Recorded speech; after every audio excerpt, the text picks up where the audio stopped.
Once upon a time, there were two brothers who had nothing better to do than to read stories on the internet, and thus the adventure duo was born.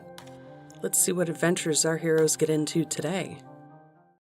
Hey man, what are we getting into tonight? The story we are reading is called Warchimp by Hetero Malk. I'm assuming it's Malk, like he wanted someone to pour him a glass of Malk.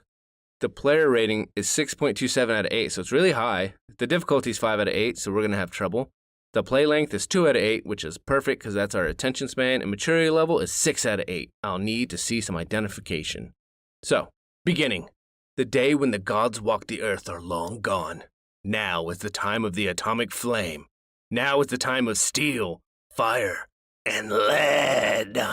Now is the time of Warchimp. Is that a good intro? For sure. And then all that hype, and then it's like, your option? Camp. It's like, just camp out, bro. Better camp, pussy. All right, man. This is camp. Your chest burns. Your heart thumps loud in your chest. Death Mask calls it the war song. It seems an appropriate name. Your fists are curled more often than not. Your lips curl back into a snarl more than they used to. It drives you. You climb faster than the other males your age. Your long arms are well accustomed to pummeling your rivals into the dirt. I'll beat your dick off. Whoa. You stand in the middle of camp. Red Eye lounges on his log throne. His metal eye whirls and clicks, showing him the inscrutable wisdom of the ancients. Red Eye is what my uncle used to call his dick. His That's awful. Muzzle is graying. His fingers idly trace the barrel of his laser. Whoa. Where are you going? You got me thrown off, bro. I'm sorry. His fingers idly trace the barrel of his laser thrower. Each mark on the wooden stock represents a dead challenger. This could go a lot of ways. It can. Oh, right to the harem. Good stuff. Awesome. His harem groomed themselves, the most beautiful females of the tribe, adorned with beads and shells, and kept in reserve. Gotta keep your women looking fancy. Death Mask stirs a cauldron in the center of the camp. The skeletal metal frame bolted to his face is inscrutable as always. His eye sockets are dark and empty, taken so that he may see what lies beyond. Metal Sage stares into the cauldron. His chrome arms, insect-like, float through the air like octopus's tentacles. They hold his inscrutable tools, which he uses to work his mystical cybernetic trade. Your options? Talk to Death Mask and Metal Sage, or challenge Red Eye. Dude, this whole fucking thing just goes hard off the bat. Yeah, for sure. Like, do I want to talk to Death Mask or challenge the fucking chief? I'm gonna talk to Death Mask so I don't get my ass whooped off the bat, even though I've got long arms that pummel people into the dirt. So we're gonna talk to Death Mask. You trot over on 4 legs. Death Mask grunts in his acknowledgement, but doesn't look up from his work. It's better that he not. Like all right-thinking apes, you live in fear of the spirits that haunt this world. Thinking about the spirit sends a chill down your fur. I mean, you still have a spine. You look to the tree line and imagine them staring down at you from within the knotted trunks. This is a land rife with ghosts, the redwood of Call All Thorn, where the ancestors climb invisibly into eternity. It has been done before, Metal Sage says.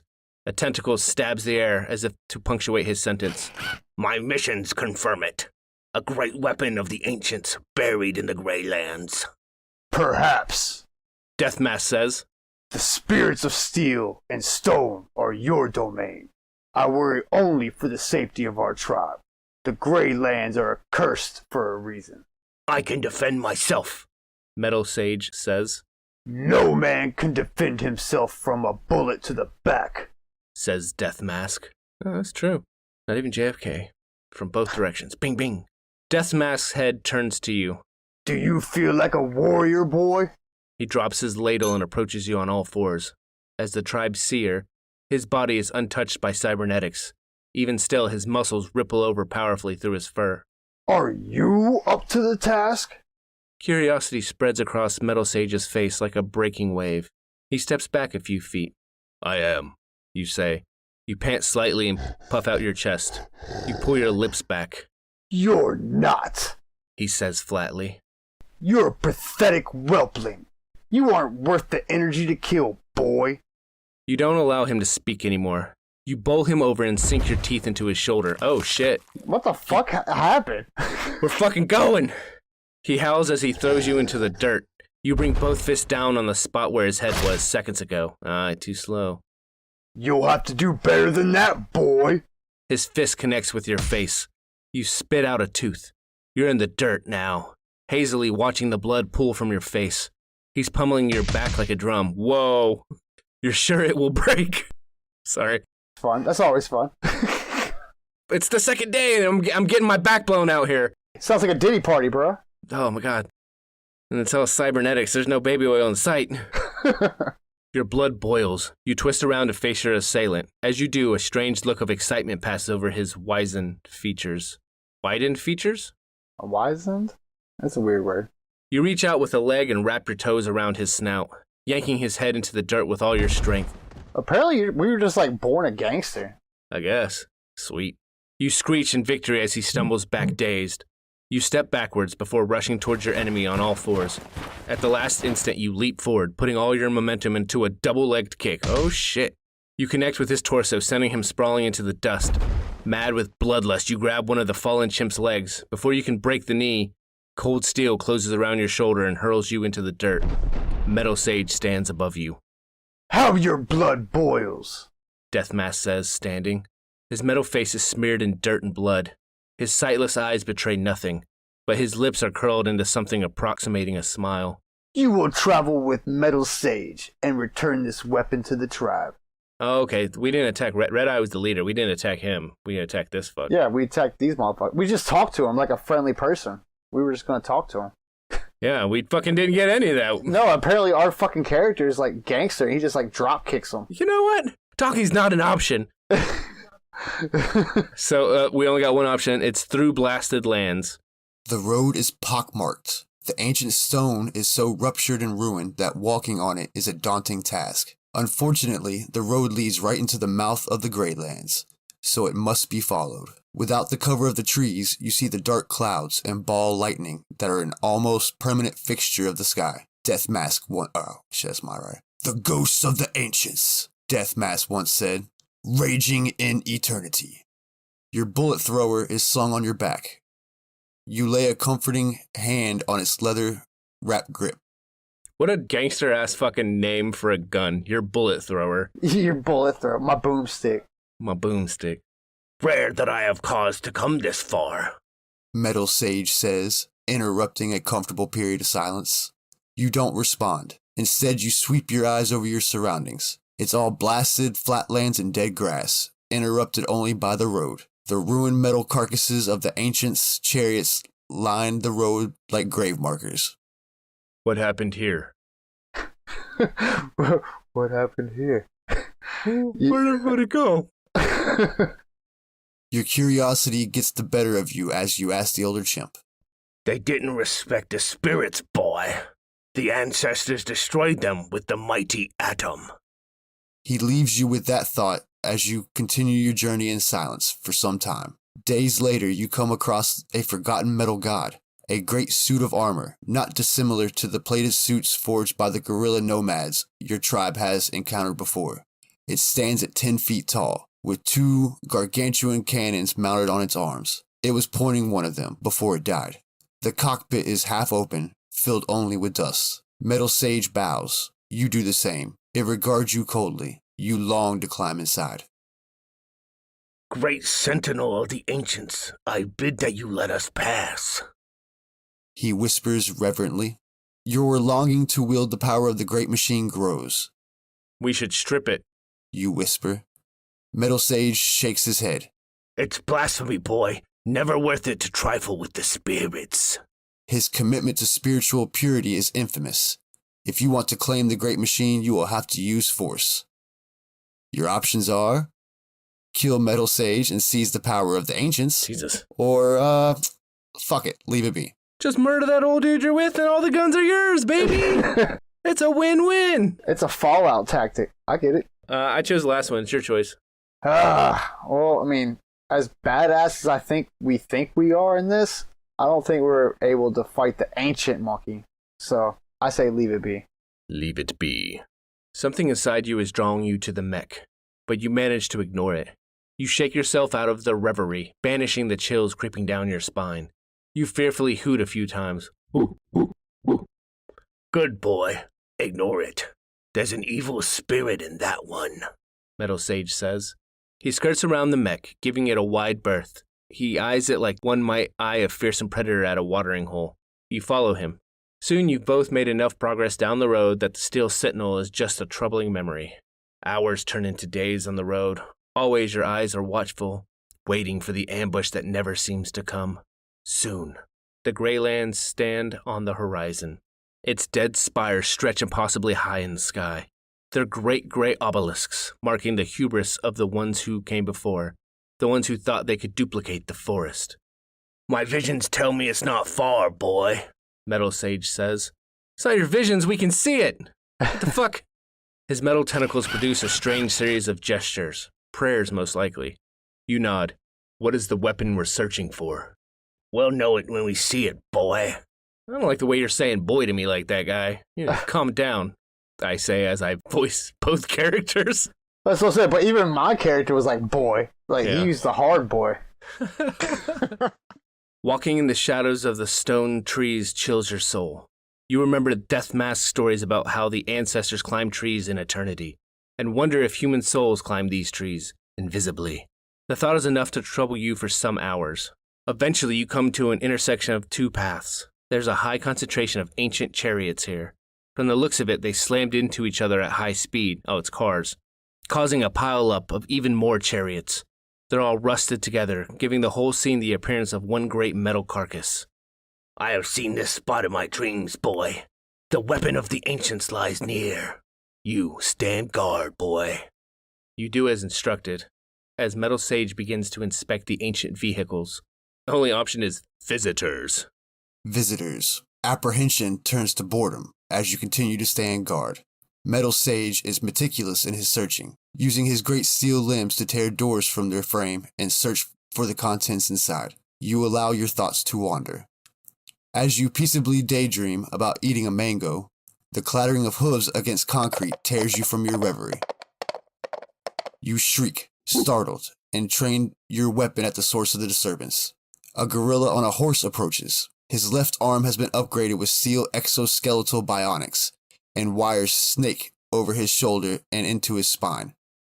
Both his eyes are wearing red lenses, not unlike the one used by Red Eye. His horse is similarly upgraded, having been augmented to carry his massive frame. A curved sword hangs at his belt, with a strange battery affixed to the hilt. His head is elaborately wrapped in a scarf, which circles his forehead repeatedly and stands in the air. He dismounts before you. He nods. Assalamu alaikum, brother. He says. His voice is low and deep. Oh, that was not low and deep. No, it was not. I was about to say, redo that. He nods. Assalamu alaikum, brother. He says. His voice is low and deep. You look to Metal Sage, who seems too preoccupied with his work to notice the interloper. What brings you here? Metal Sage, you gesture, You jerk your head to the tentacled chimp. has received a vision from the ancestors. We followed his vision here. One of the gorilla's eyes clicks and whirs. I do the same. Allah subhanahu wa ta'ala revealed the location of a mighty weapon in my dreams 7 days ago today. Me and Muiza here. He pets his cybernetic horse's muzzle affectionately. Have been seeking it out. It's ours. You say quickly. Your hand tightens around your bullet thrower. One hand closes around his sword. There's no need for blood to be spilled today, friend. I found it! Metal Sage yells. He hoots and pants triumphantly, shattering the tension in the air. He emerges from the wreckage, holding the weapon aloft. It's a large metal tube with a gun-like firing mechanism. Strange runes are printed on the side. In one tentacle, Metal Sage holds a crate with identical runes. Nice little biohazard sign. Yeah, for sure. Attack, make an arrangement with the pious gorilla. I don't know. We don't know this guy, but I don't want to attack him because It's the first Muslim character we've ever met, and I don't want to attack off the bat. We don't want to be that guy. We don't want to be that guy. Peace in the Middle East, my brother. Let's make an arrangement, and then, if he wants to act up, we use that fucking bullet slanger. True. Oh, fuck. Oh, fuck. Right. That was That's your read. Oh, man. Okay. So, all right. The gorilla proves true to his word. You and Metal Sage return home with the king's ransom in exchange for the weapon. You both politely decline to submit to Allah for the time being, but leave the offer open for the future. That's because we're Catholic, baby! No longer do the chimps of your tribe ask, now you take. After returning home with a great bounty of cyberware, you and Metal Sage were received as conquering heroes. In the weeks of installation that followed, Metal Sage was able to transform the tribe from the jungle primitives to a troop of finely honed killing machines. Faster, stronger, smarter, More deadly. Everyone's getting a bullet thrower. You pour out from the jungle, laying waste to surrounding settlements, demanding outrageous tribute. Oh, we're fucking up those goddamn giraffes that think they're better than us. You amass your own horde of weapons, females, and cybernetic augmentations as you plunder your neighbors. When one man dies, his implants are removed and placed in his son. Jesus! Shit, man, that's crazy. Oh, you got your father's eyes. Yeah, thanks. He died last summer. Third generation, bitches. Oh, Jesus. Oh, wait. Then that means you're using eyes that checked out your grandma and stuff. Oh. Why is that the first thing I thought of? The ranks of the tribe swell as you absorb lesser troops into a mighty confederation. For generations, the Chrome Horde is the most feared power of the western seaboard. End game and leave comments. I feel like it's a win, right? That is a win. Do you want to call that from there? I mean, we can go back and kill that guy and see what happens. That was pretty quick, so I mean, I don't know. All right, let me go back. We'll hit the rewind button. All right, fuck this. We're going to attack this guy. Fuck it, we attack him. Oh no, we died. Shit. You fire at the gorilla. He grunts in pain as 3 shots strike him in the chest. To your horror, they fail to draw blood. You now see his implemented subdermal armor. He draws his sword and chops your arm off effortlessly. As you fall to the ground, already half dead from blood loss, you hear Metal Sage shriek. He takes aim with the weapon. No!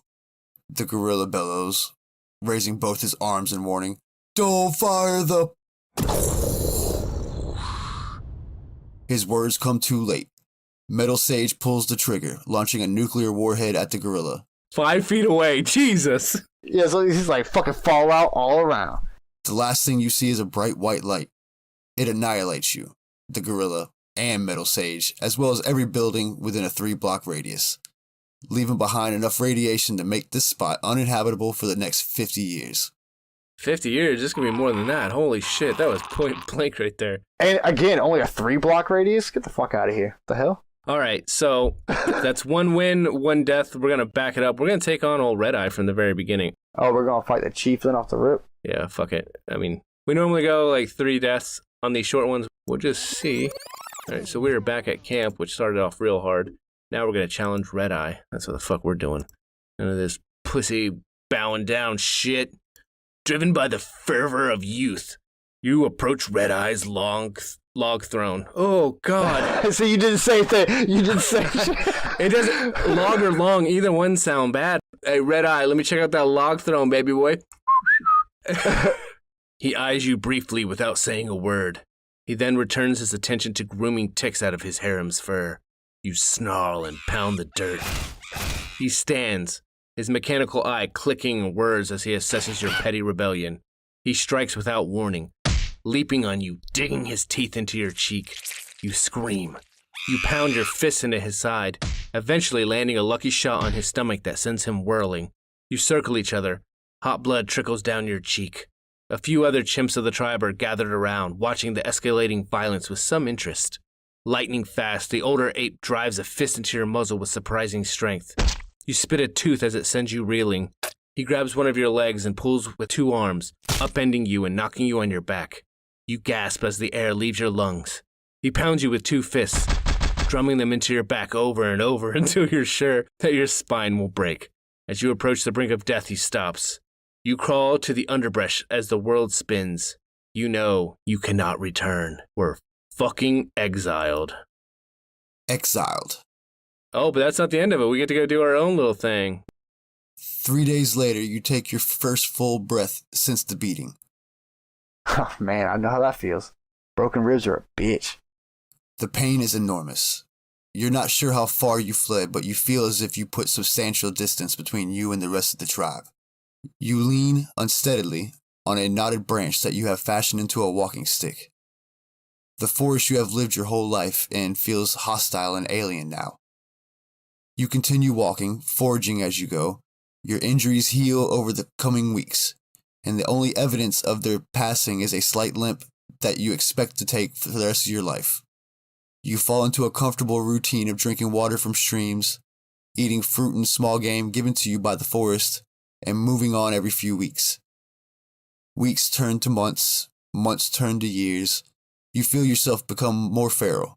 Over time, as the weather starts to turn chilly, you realize that you haven't spoken aloud in some time. Your comfortable routine is interrupted one day, quite abruptly, by the arrival of the laser bear. You hear it long before you see it. The beast knocks down trees as it goes. In its territorial bellows send birds scattering for miles. The whine of its main gun cycling and the devastation it unleashes when fired shatters the fragile peace of the forest. You leave your tent and feel the sun on your fur. Using a spear as a walking stick, you set out into the underbrush, perturbed by the ungodly racket that has suddenly destroyed your peace. The first evidence of the beast's arrival are the ruined trees, effortlessly upended and flung in all directions. The scorched earth is still smoldering from the beast's cannon. As you follow the path of destruction, you catch your first glimpse of the beast, a mega carnivore that cannot exist in nature, and yet stands before you. It's easily the size of 2 large houses put together. Its fur is gray and matted, covered in old bullet and laser wounds. Its gun is mounted on its back, and seems like it ought to be mounted on a tank. Its teeth are like knives, its claws are like swords. You lean on your spear and watch its passing, and wonder what this means for your solitary life in the forest. You do not have to wonder for long, however, as a quick series of hoots interrupts your reverie. You turn and find yourself face to face with a gargantuan silverback gorilla. Muscles ripple from underneath its wizened fur, and one of his eyes seems to have recently been scratched out. He carries a grenade launcher on a sling, along with a sword of impressive heft. Hail, traveler. He says. You nod. It's been so long since you've last spoken that the act feels strange. I have no name, friend, for I have given it up until the quarry is dead. I've been tracking it across the continent, ever since the Sky Father first told me of it in a dream. You nod. Sounds like quite a problem. He laughs. he laughs. It's almost a bellow. Friend, you don't know the half of it. Your options are hunt the laser bear, or continue to be a fucking hermit. Fuck this hermit stuff. I don't want to be a crab. I want to be a gorilla. We gonna hunt that werebear pig. Yeah, I guess we'll hunt the laser bear. Boop. This thing is destroying the forest I live in. We stand a better chance of killing it. Together. You're brave, small one. Brave and small. He says, good-naturedly. He unslings the grenade launcher and pops the drum magazine out as he inspects how many it has left. He casts his eyes up to your weapon. That spear won't do much against our quarry. The gorilla sticks a massive hand out, expectantly gesturing. You hand him the spear with some reluctance. You watch him in fascination as he produces what looks like a small knife, along with a length of wire, and affixes the grenade to the tip of your spear. Jesus! We should ambush it, you say. You eye your new grenade spear with some suspicion. He nods. You think like a great hunter, little one. You're kinda good at climbing. No? You nod. Here is the plan, then. The laser bear comes screaming out of the woods. Watch out for that tree! Its jaws snap in insane frustration as it charges its main gun. Its hot pursuit of the nameless silverback, who thunders forward on all fours. He dives into the underbrush as the beast's cannons superheat a half-dozen trees, causing them to explode into sharp wooden fragments. You watch from a branch, spear in hand. You can see the leaves that you carefully laid out just moments before. The powerful steps of the laser bear take it closer to the trap with each passing second. You watch as it puts a monstrous paw through the leaves, crushing the small stick that holds the trapping mechanism in place. An instant later, a sharpened log affixed with animal guts swings from a tree, ramming the monstrous creature in the guts. Black blood splurts out as it bellows in agony. The gorilla bursts out of the underbrush, grenade launcher in hand, and fires at the beast. 5 rapid explosions send the beast reeling. He tosses his grenade launcher in the dirt and draws his massive blade. It's 6 feet long. Fuck. Jesus. That's not a blade. That's a knife. That's a knife. And you doubt you could even lift it. He bellows a challenge as the beast surges forward, leaving half its guts behind on the spike. Damn, that bear's a beast. It's your time now. You leap from branch to branch, landing softly behind the bear. It trails intestines and stumbles from blood loss. As fast as your limbs can carry you, you dart forward. It swipes at the gorilla, who parries with his sword, slicing the underside of its paw open. It's charging its cannon now. This fight will end in seconds if you don't intervene right now. You shove your spear into its wound. Ugh. You feel the blade sink into something important. That sounds expensive. Something important? That's expensive. That sounds expensive, sir. A second later, the grenade detonates. Beep, beep, boop, boop, boop. Pulping its insides. It dies instantly. The beast's liquefied organs seep out of the log wound. The grenade was not strong enough to puncture its armored hide. The gorilla laughs as he sees the results of your handiwork. His swords had been neatly cut in half. Damn. And he tosses the hilt into the underbrush. I mean, if it's cut in half, we could tell you that's a 3-foot-long sword. Sure. That's a my-size sword. I can finally go home, He says matter-of-factly. as soon as I behead the beast. You nod and turn to leave. He seizes you suddenly with great intensity. You hoot in confusion. Woo! You're forgetting the hide, small one. Skinning the beast takes hours. When it's done, you bid farewell to the gorilla and wander off into the forest. Tanning it takes weeks. When you're done, you have a surprisingly light armored cloak. You feel a surprising sense of invincibility as you leave the forest, trekking off into the unknown. Oh, that was a pretty good ending, too. For sure. It's the kind of ending I like because I want to fucking hunt a bear. Not for sport. Me and a group of friends are going to take down that. With a knife? Oh, we're hunting the bear with compound bows and knives, nothing else. Nice. And if we die, we die. Otherwise, we're going to test ourselves killing the bear, and then we are going to use every bit of it and give it thanks. No, for sure. Hey, I hope this is something that I could be invited to. That'd be fucking gangster. Apparently, there's only certain places you can hunt bears, so you're going to have to take a trip out here so we can hunt it. In Cali? Out here somewhere. Really? Yeah.